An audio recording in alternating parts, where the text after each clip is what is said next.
আজকে আমি একটা নতুন জিনিস করছি। ময়দাটাকে গরম জল করে একটু খাবার সোডা দিয়ে মেখে লেচি করে নিয়েছি। তারপরে রাঙালুটা সিদ্ধ করে নিয়েছি, নারকেলটা কুড়িয়ে নিয়েছি। এটা নারকেল রাঙালু দিয়ে চিনি দিয়ে পুর করব। পুর চিনিটা দিলাম, তারপরে এবার নারকেলটা দেবো। নারকেলটা দিয়ে দিলাম। এইবার রাঙালুটাকে একটু পেস্ট করতে হবে। পেস্ট করে রাঙালুটা দিয়ে দেবো এর মধ্যে। রাঙালুটা পেস্ট করে রাঙালুটা ছেড়ে দিলাম।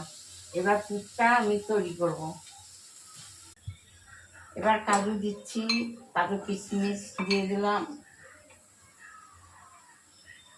কাজু কিশমিশ দিয়ে দিলাম। এবার একটু নাড়াচাড়া করব। এবার গরম মশলা এলাচের গুঁড়োগুলো দিয়ে দিলাম। এবার পুরটা হয়ে গেছে, এবার আমি নামিয়ে দেব।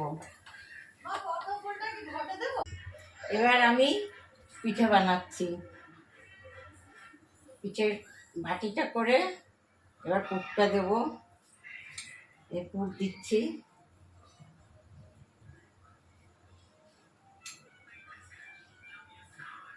পুরটা দিলাম, পিঠেটা বন্ধ করলাম।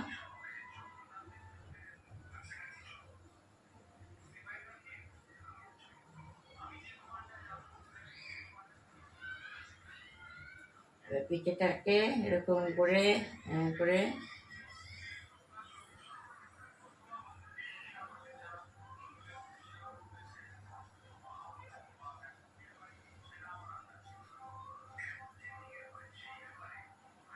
এইরকম এরকম হবে পিঠেটা।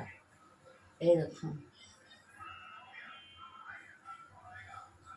এই যে এরকম করে করে এরকম করে করে পিঠে বানাবে। এবার দেখুন,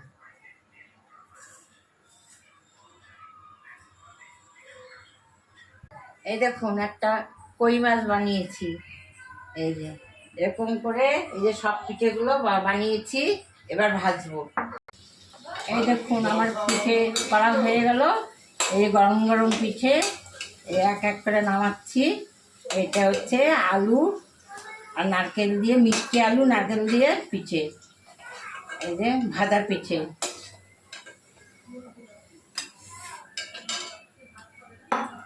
এই যে পিঠে হয়ে গেল। এই দেখুন